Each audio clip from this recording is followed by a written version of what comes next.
TV triple 9 news కి స్వాగతం. Bulletin లో ముందుగా హెడ్లైన్స్ చూద్దాం.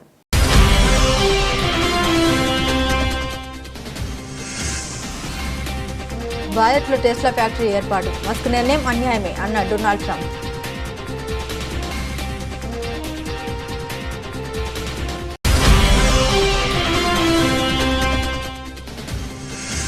భారత్లో మరెవరిను గెలిపించేందుకే ఆ నిధులు. గత బైడెన్ ప్రభుత్వంపై సంచలన ఆరోపణ చేసిన ట్రంప్.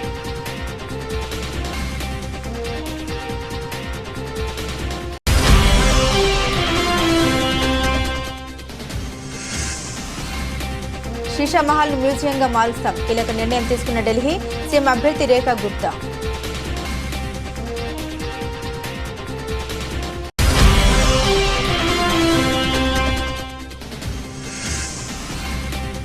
వల్లభనేని వంశీకి ఏపీ హైకోర్టులో big shock, bail petition dismiss చేసిన న్యాయస్థానం.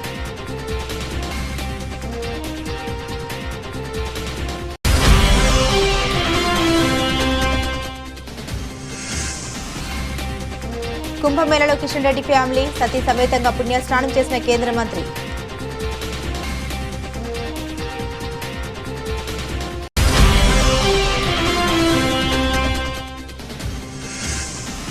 జగన్ కొడాలి నానితో పాటు 8 మంది వైసీపీ నేతలపై కేసు. నల్లపాడు పోలీస్ స్టేషన్లో కేసు నమోదు చేసిన అధికారులు.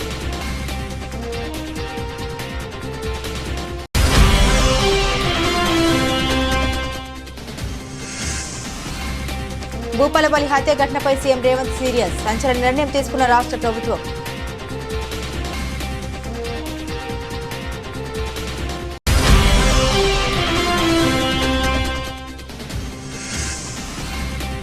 భారత్ జట్లో 5 స్పిన్నర్లు ఎందుకన్న సీనియర్లు క్లారిటీ ఇచ్చిన రోహిత్ శర్మ.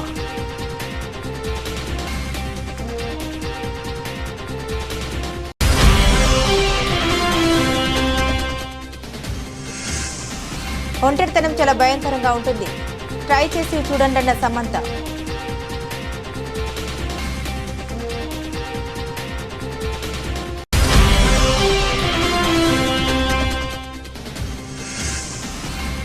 దేశీయ ఫార్మాకు కష్టకాలం, ట్రంప్ నిర్ణయంతో ఎగుమతులపై ప్రభావం.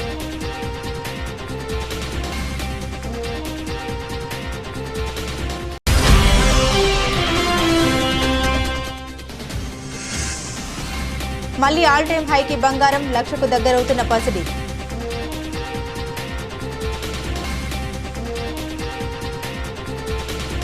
అమెరికాకు చెందిన ప్రముఖ ఎలక్ట్రికల్ వాహనాల తయారీ కంపెనీ టెస్లా భారత్ మార్కెట్లోకి ప్రవేశించేందుకు వేగంగా అడుగులు వేస్తుంది. ఇటీవల ప్రధానమంత్రి Narendra Modi Tesla boss Elon Musk తో సమావేశమైన రోజుల వ్యవధిలోనే టెస్లా సంస్థ భారత్లో ఉద్యోగ నియామకాలు చేపట్టింది. దేశ రాజధాని ఢిల్లీ, ఆర్థిక రాజధాని ముంబై నగరాల్లో 2 షోరూంలను ఏర్పాటు చేసేందుకు కూడా ప్రయత్నాలు మొదలుపెట్టింది. ఈ నేపథ్యంలో భారత్లోకి టెస్లా ప్రవేశించడంపై అమెరికా అధ్యక్షుడు డొనాల్డ్ ట్రంప్ తాజాగా స్పందించారు. ఈ మేరకు మస్క్ నిర్ణయాన్ని ఆయన వ్యతిరేకిస్తూ ఇది అన్యాయమే అంటూ వ్యాఖ్యానించారు. కాగా ఎలాన్ మస్క్ తో కలిసి ట్రంప్ ఓ ఇంటర్వ్యూలో పాల్గొన్నారు. ఈ సందర్భంగా అధ్యక్షుడు మాట్లాడుతూ ఈ ప్రపంచంలోని ప్రతి దేశం తమను వాడుకోవాలని ప్రయత్నిస్తోందని వ్యాఖ్యానించారు. సుంకాలతో లబ్ధి పొందాలని చూస్తున్నారని తెలిపారు. ఇప్పుడు మస్క్ భారత్లో టెస్లా ఫ్యాక్టరీ ఏర్పాటు చేయడాన్ని రెడీ అవుతున్నారని, ఆయన వరకు అది మంచి విషయమే కావచ్చున్నారు. కానీ అమెరికా పరంగా చూస్తే మస్క్ నిర్ణయం చాలా అన్యాయమే అవుతుందని వ్యాఖ్యానించారు. మస్క్ ముందే ట్రంప్ ఇలాంటి వ్యాఖ్యలు చేయడం గమనార్హం. ఇక ఇదే ఇంటర్వ్యూలో గత వారం ప్రధాని మోదీతో భేటీ విషయాన్ని ట్రంప్ ప్రస్తావించారు. ఈ మీటింగ్లో విద్యుత్ కార్లపై అధిక పన్నుల విషయాన్ని మోదీ తన వద్ద ప్రస్తావించినట్టు ట్రంప్ తెలిపారు. ట్యాక్స్ల సమస్యను పరిష్కరించుకోవడంతో పాటు వీలైనంత తొందరగా వాణిజ్య ఒప్పందం చేసుకోవడానికి ఇరు దేశాలు కలిసి పనిచేసేలా నిర్ణయించినట్లు అమెరికా అధ్యక్షుడు ట్రంప్ వెల్లడించారు. You could call him a consultant, you could call him whatever you want, but he's a patriot. I mean, look at the kind of things I just said. Just write it down, just in case that question got asked, right? And which I'm surprised it took so long, actually. But you know what? Ukraine's a bigger deal because people are dying by the thousands a week, thousands. But look at this: from 90 to 99. Social Security, 6,054,000 people. Well, that's okay. Maybe that's possible. 90 to 99, maybe it's possible. It's a lot of people, though, at that. But people that live to 100 to 109, 4,734,000. Wow, that's a lot. That means over 100 years old. There are 4 million people. I don't know too many. I know people that are doing great in their 90s, but not too many people over 100. But over 120, from 120 years old, people that are 120 years old up to 129. 3,472,000 people. Wow. You know, that can't possibly be because the record is like, I think it's one person, a woman, lived to 127, but they have 3,472. Okay, but now we're going really in. People from 130 years old to 139-year-old. 3,936,000. Wow. I wonder if people are getting paid with all this. I mean, are these checks? And that's what we're checking right now. People from 140 years old to 149 years old. 3,542,000. 140 years old and beyond. Now we're really going because we're looking to break the record by 25 years. People from 150 years old to 159 years old. 1,345,000. These are in the, by the way, these are in the computer files. This is what they do well. They're super. I asked Elon, who are these Doge people? He said they're super brilliant computer people. భారత్లో ఓటర్ల సంఖ్యను పెంచడానికి America ప్రభుత్వం అందజేసే $21 million ఇక నుంచి నిలిపివేస్తున్నట్టు Trump యంత్రాంగంలో కీలక పాత్ర పోషిస్తున్నటువంటి మస్క్ నేతృత్వంలోని డోజ్ విభాగం ఇటీవల ప్రకటించిన విషయం తెలిసిందే. ఈ అంశం ప్రస్తుతం రాజకీయ వర్గాల్లో చర్చనీయాంశంగా మారింది. నిధుల నిలిపివేతపై అమెరికా అధ్యక్షుడు డొనాల్డ్ ట్రంప్ తాజాగా మరోసారి స్పందించారు. ఈ మేరకు గత బైడెన్ ప్రభుత్వంపై తీవ్ర స్థాయిలో విమర్శలు చేశారు. భారత్లో ఓటింగ్ శాతాన్ని పెంచేందుకు ఉద్దేశించిన $21 మిలియన్ నిధులతో అక్కడున్న మరెవరి గెలుపు కోసమో బైడెన్ పనిచేశారని ఆయన ఆరోపించారు. బుధవారం రాత్రి మిమాయిలో నిర్వహించిన ఎఫ్ఐఐ ప్రియారిటీ సదస్సులో ట్రంప్ పాల్గొన్నారు. ఈ సందర్భంగా మాట్లాడుతూ నిధుల అంశాన్ని ప్రస్తావించారు. భారత్లో ఓటింగ్ శాతం కోసం మనమెందుకు $21 మిలియన్ ఖర్చు చేయాలని ప్రశ్నించారు. ఆ దేశం భారత్ను ఉద్దేశించి మరెవరినో గెలిపించేందుకు వారు బైడెన్ ప్రభుత్వాన్ని ఉద్దేశిస్తూ ప్రయత్నించినట్లు అర్థమవుతుందని వ్యాఖ్యానించారు. ఈ విషయాన్ని భారత ప్రభుత్వానికి తప్పనిసరిగా తెలియజేయాలన్నారు. అదే కీలక ముందడుగు అవుతుందని ట్రంప్ వ్యాఖ్యానించారు. $2.3 million for strengthening independent voices in Cambodia. $32 million to the Prague Civil Society Center, which is a very liberal group of people. Wonder how much of that money came back to the people that approved it. $14 million for improving public procurement in Serbia. $486 million to the Consortium for Elections and Political Process Strengthening, including $22 million for inclusive and participatory political process in Moldova, and $21 million for voter turnout in India. Well, why are we giving $21 million to India? They got a lot of money. They're one of the highest taxing countries in the world in terms of us. We can hardly get in there because their tariffs are so high. I have a lot of respect for India. I have a lot of respect for the Prime Minister. He just left, as you know, 2 days ago. But we're giving $21 million for voter turnout. It's voter turnout in India. What about like voter turnout here? Oh, we've done that, I guess. We did 500 million, didn't we? It's called the lockboxes. $20 million for fiscal federalism in Nepal. Listen to these numbers. This is all fraud. $19 million for biodiversity conservation in Nepal. $1.5 million for voter confidence. We want to give them confidence. In Liberia, $14 million for social cohesion in Mali, $2.5 million for inclusive democracies in South Africa, $47 million for improving learning outcomes in Asia. Asia's doing very well. They're doing a lot better than we do in the schools, aren't they? $2 million to develop sustainable recycling models to increase socioeconomic cohesion among marginalized communities in Kosovo and Ashkali and in Egypt. We're talking about hundreds of billions of dollars. I could, by the way, I could read this all day long. I could go on all day long, and you'll see hundreds of billions of dollars, and we're doing it. But when I saw the Social Security numbers, I said, wow, that's really something. So we have, let's just go above 100 years old. We have millions and millions of people over 100 years old. Everybody knows that's not so.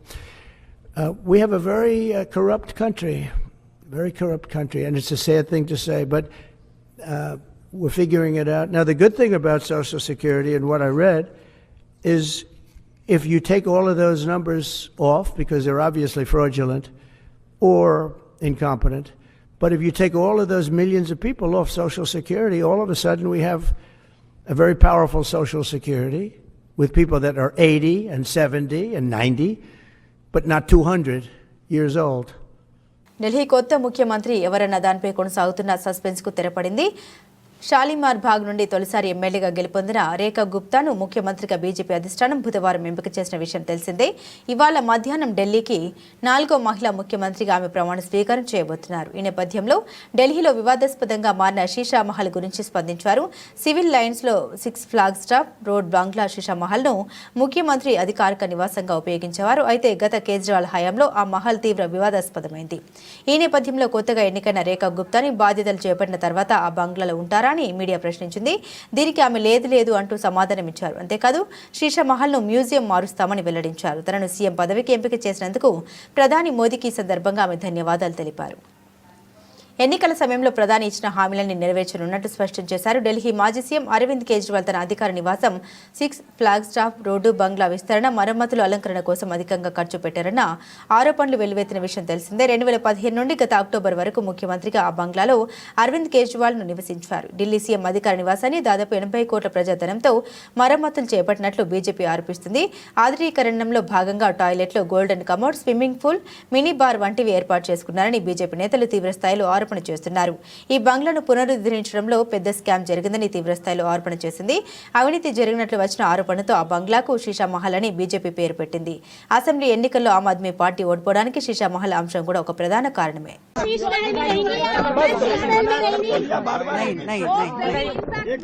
Gannavaram మాజీ MLA YCP నేత వల్లభనేని వంశీకి హైకోర్టులో చుక్కెదురైంది. వంశీ దాఖలు చేసిన ముందస్తు bail పిటిషన్ను AP high court కొట్టివేసింది. Gannavaram TDP కార్యాలయంపై దాడి కేసులో ముందస్తు బెయిల్ కోరుతూ వంశీ పిటిషన్ దాఖలు చేశారు. దీనిపై గురువారం విచారణ చేపట్టిన ఉన్నత న్యాయస్థానం ఆయన పిటిషన్ను కొట్టివేసింది. దళిత యువకుడు సత్యవర్ధన్ అనే వ్యక్తిని కిడ్నాప్ చేశాడనే ఆరోపణలతో 3 రోజుల కిందట పోలీసులు వంశీని అరెస్టు చేసిన విషయం తెలిసిందే. అతనిపై ఎస్సీ అట్రాసిటీ కేసు నమోదు చేశారు. ప్రస్తుతం వంశీ విజయవాడ సబ్ జైల్లో రిమాండ్ ఖైదీగా ఉన్నారు. జైలులో ఉన్న ఆయన్ను 2 రోజుల క్రితం వైసీపీ అధినేత మాజీ ముఖ్యమంత్రి జగన్మోహన్ రెడ్డి కలిసిన విషయం తెలిసిందే. దాదాపు 30 నిమిషాల పాటు వంశీతో జగన్ మాట్లాడారు. జగన్ వెంట వంశీ సతీమణి పంకజశ్రీ, సింహాద్రి, రమేష్ జైలు లోపలికి వెళ్లారు. అనంతరం జగన్ మీడియాతో మాట్లాడారు. వల్లభనేని వంశీని అరెస్ట్ చేసిన తీరు, ఆయన మీద పెట్టిన తప్పుడు కేసు రాష్ట్రంలో దిగజారిపోయిన శాంతి భద్రతలకు అద్దం పడుతోందని జగన్ విమర్శించారు.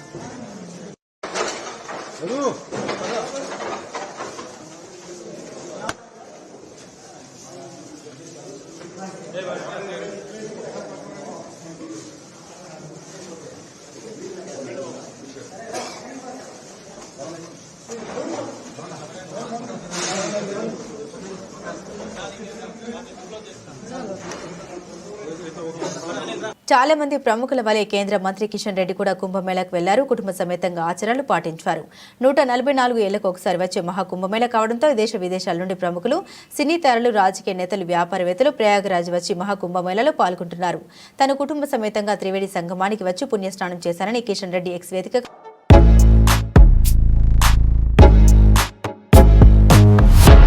మాజీ సీఎం జగన్ సహా మరో 8 మంది వైసీపీ నేతలపై గుంటూరులోని నల్లపాడు పోలీస్ స్టేషన్లో కేసు నమోదైంది. ఎమ్మెల్సీ ఎన్నికల కోడ్ అమల్లో ఉందని అధికారులు హెచ్చరించినా పట్టించుకోకుండా గుంటూరు మిర్చి యార్డ్లో వైసీపీ నేతలు కార్యక్రమం నిర్వహించారు. నిబంధనలకు విరుద్ధంగా పర్యటించిన జగన్తో పాటు ఆ పార్టీ నేతలు కొడాలి నాని, అంబటి రాంబాబు, లేల అప్పిరెడ్డి, నందిగం సురేష్, పిన్నెల్లి తదితరులపై పోలీసులు కేసు నమోదు చేశారు. జగన్ పర్యటన సమయంలో మిర్చి యార్డ్ దగ్గర భారీగా వాహనాలు నిలిచిపోయాయి. రోడ్డుపై వైసీపీ నేతలు, కార్యకర్తలు ఇష్టారాజ్యంగా వాహనాలు నిలిపివేయడంపై రైతులు అవస్థలు పడ్డారు. మిర్చి యార్డ్లోకి సరుకు తెచ్చే వాహనాలతో పాటు పంటలు అమ్ముకునేందుకు వచ్చిన రైతులకు ఇబ్బందులు ఎదురయ్యాయి. మిర్చి లోడు లారీలు, వ్యాన్లు రోడ్డుపైన నిలిచిపోయాయి.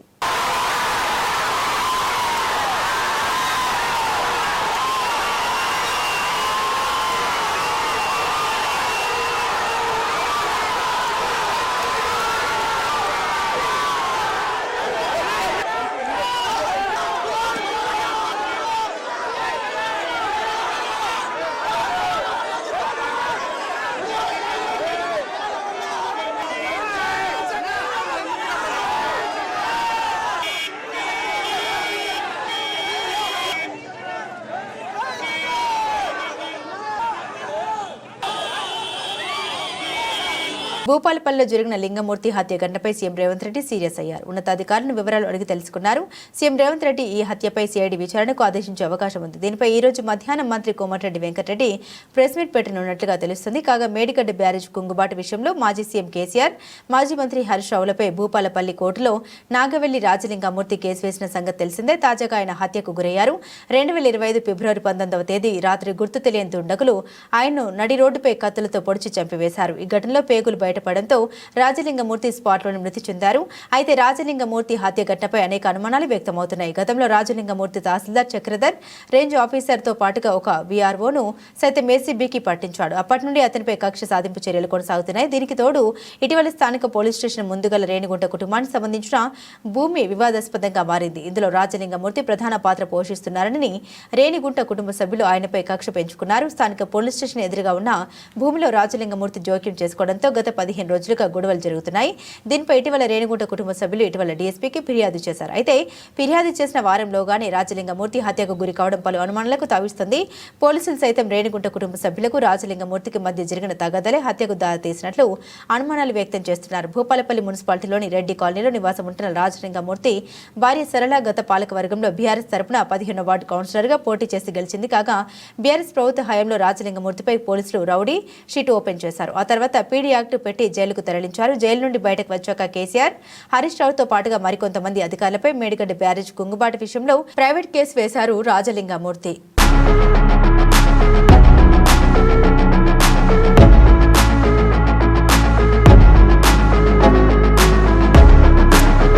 ఛాంపియన్స్ ట్రోఫీలో భాగంగా భారత జట్టు ఇవాళ తొలి మ్యాచ్ ఆడనుంది. దుబాయ్ వేదికగా బంగ్లాదేశ్ జట్టుతో తలపడనుంది. అయితే దుబాయ్ పిచ్ ఎప్పుడు స్పిన్నర్స్ కు అనుకూలిస్తుంది. ఇవాళ జరిగే మ్యాచ్లోనూ స్పిన్నర్లకు పిచ్ అనుకూలిస్తుందని అంచనా వేస్తున్నారు. దీంతో ఇరు జట్లు ఆల్రౌండర్లతో కలిపి 3 చొప్పున స్పిన్నర్లను బరిలోకి దించే అవకాశం ఉంది. ఈ పిచ్ పై బ్యాటింగ్ అనుకున్నంత తేలిక కాదు, అలా అని మరీ కష్టంగానూ ఉండకపోవచ్చు. అయితే భారత జట్లో 5 స్పిన్నర్లు ఎందుకు అంటూ వస్తున్న ప్రశ్నలపై కెప్టెన్ రోహిత్ శర్మ స్పందించారు. ఛాంపియన్స్ ట్రోఫీలో భాగంగా టీమిండియా ఇవాళ బంగ్లాదేశ్ జట్టుతో తొలి మ్యాచ్ ఆడనుంది. ఈ క్రమంలో బుధవారం భారత కెప్టెన్ రోహిత్ శర్మ మీడియాతో మాట్లాడారు. అయితే భారత జట్టులో 5 స్పిన్నర్లు ఎందుకు అంటూ కొందరు మాజీ క్రికెటర్లు విమర్శలు చేస్తున్నారు. ఇదే విషయాన్ని మీడియా ప్రతినిధులు రోహిత్ శర్మను ప్రశ్నించారు. దీంతో రోహిత్ సమాధానమిస్తూ తమ బలాలకు అనుగుణంగానే జట్టును ఎంపిక చేసినట్లు తెలిపారు. జట్టులో ఉన్నది 5 స్పిన్నర్లు అనే అంశాన్ని నేను పరిగణలోకి తీసుకొని జట్టులో ఉంది 2 స్పిన్నర్లు మాత్రమే, మరో 3 ఆల్రౌండర్లు. వారిని మేము కేవలం స్పిన్నర్లుగానే చూడడం లేదు, వారి బ్యాట్స్తోనూ బాల్తోనూ రాణించగలరు. మేము మా బలాలపై మాత్రమే ఫోకస్ పెట్టాం, అందుకు తగ్గట్టుగానే జట్టును నిర్మించాం. జడేజా, అక్షర్ పటేల్, వాషింగ్టన్ సుందర్ మా జట్టుకు విభిన్నమైన డైమెన్షన్ అందిస్తారు. వారితో మా బ్యాటింగ్ బలం పెరుగుతుంది. అందుకే మేము బౌలింగ్తో పాటు బ్యాటింగ్ చేసే నైపుణ్యం కలిగిన ఆటగాళ్లను ఎంచుకున్నామంటూ రోహిత్ సమాధానం ఇచ్చారు.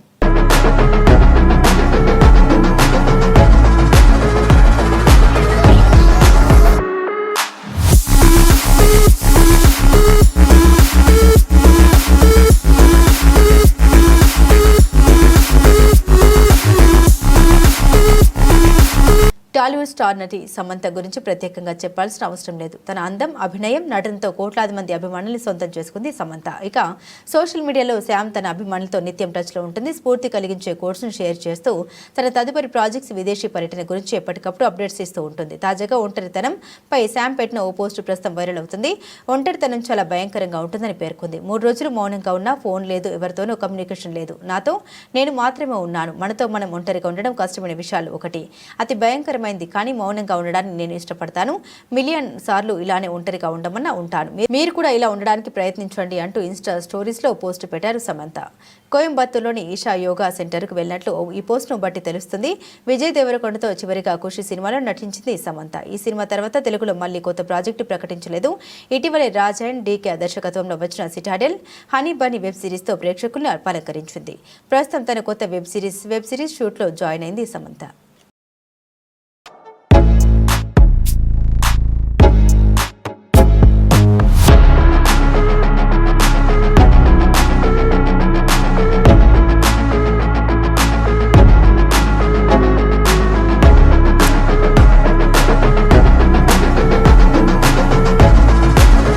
దేశీయ ఫార్మా రంగానికి కష్టకాలం మొదలైంది. అమెరికా అధ్యక్షుడు డొనాల్డ్ ట్రంప్ తీసుకున్న నిర్ణయం ఫార్మా సంస్థలపై పిడుగుపడ్డట్లయింది.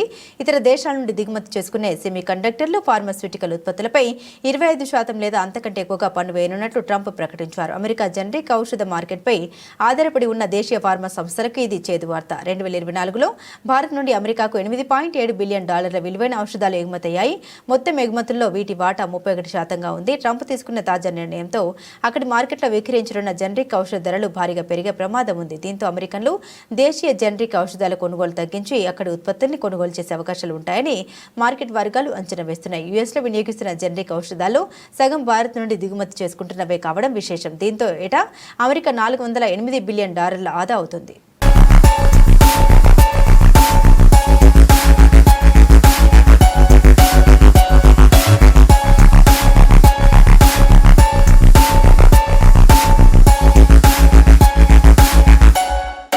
దేశీయంగా బంగారం ధరలు మళ్లీ ఆల్ టైమ్ హైకి చేరుకున్నాయి. బుధవారం ఢిల్లీలో 24 క్యారెట్ల 10 గ్రాముల పుత్తడి విలువ $900 పుంజుకొని $89,400గా నమోదైంది. తొలిసారి గత శుక్రవారం ఫిబ్రవరి 14వ తేదీ ఇదే స్థాయికి ధరలు పెరిగిన విషయం తెలిసిందే. అయితే సోమవారం ఒక్కరోజు ఏకంగా $1,200కు పడిపోయింది. కానీ మంగళవారం $300 పెరిగిన నేపథ్యంలో మళ్లీ రేటు రికార్డు గరిష్టాన్ని తాకింది. అంతర్జాతీయ మార్కెట్లో పసిడికి పెరిగిన డిమాండ్ భారతీయ విపణిలో హోల్సేల్, రిటైల్, నగర వ్యాపారుల కొనుగోలు ధరల్ని పరుగులు పెట్టించాయని అఖిల భారత సరఫరా అసోసియేషన్ తెలిపింది. ఇదిలా ఉంటే హైదరాబాద్ లో తులం 24 క్యారెట్ల పుత్తడి రేటు $700 ఇక బాకీ $87,650 కాగా 22 క్యారెట్ల బంగారం ధర $650 ఎగిసి $80,350గా ఉంది. కాగా ఈ ఏడాది మొదలు ఇప్పటిదాకా తులం బంగారం ధర దేశీయ మార్కెట్లో $10,010 పెరిగింది. జనవరి 1న $79,390గానే ఉంది.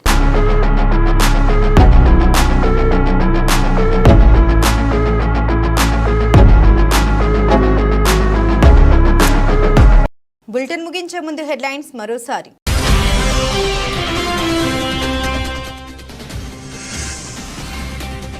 భారత్లో టెస్లా ఫ్యాక్టరీ ఏర్పాటు, మస్క్ నిర్ణయం అన్యాయమే అన్న డొనాల్డ్ ట్రంప్.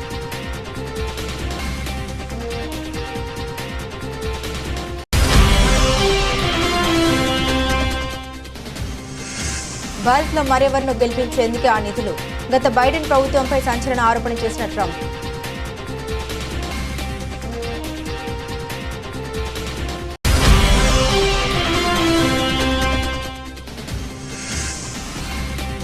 శీషా మహల్ మ్యూజియంగా మారుస్తాం, కీలక నిర్ణయం తీసుకున్న ఢిల్లీ సీఎం అభ్యర్థి రేఖా గుప్తా.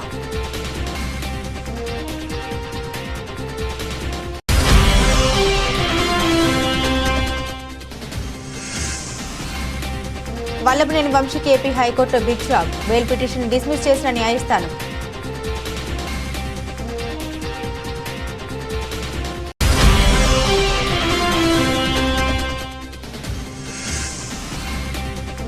కుంభమేళలో కిషన్ రెడ్డి ఫ్యామిలీ సతీ సమేతంగా పుణ్యస్నానం చేసిన కేంద్ర మంత్రి.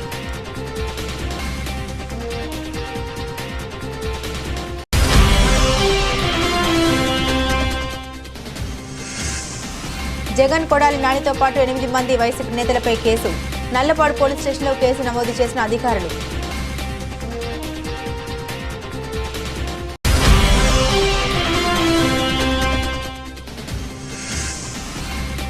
భూపాలపల్లి హత్య ఘటనపై సీఎం రేవంత్ సీరియస్, సంచలన నిర్ణయం తీసుకున్న రాష్ట్ర ప్రభుత్వం.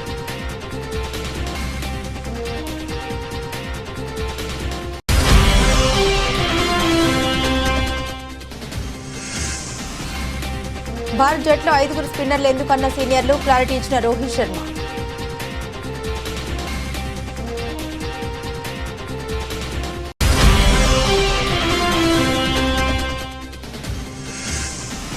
ఒంటరితనం చాలా భయంకరంగా ఉంటుంది, ట్రై చేసి చూడండి అన్న సమంత.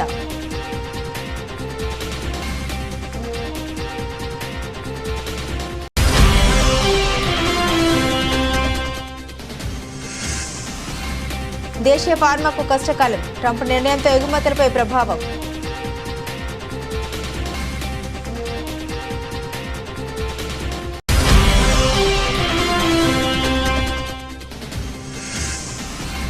మళ్లీ ఆల్ టైమ్ హైకి బంగారం, లక్షకు దగ్గరవుతున్న పసిడి.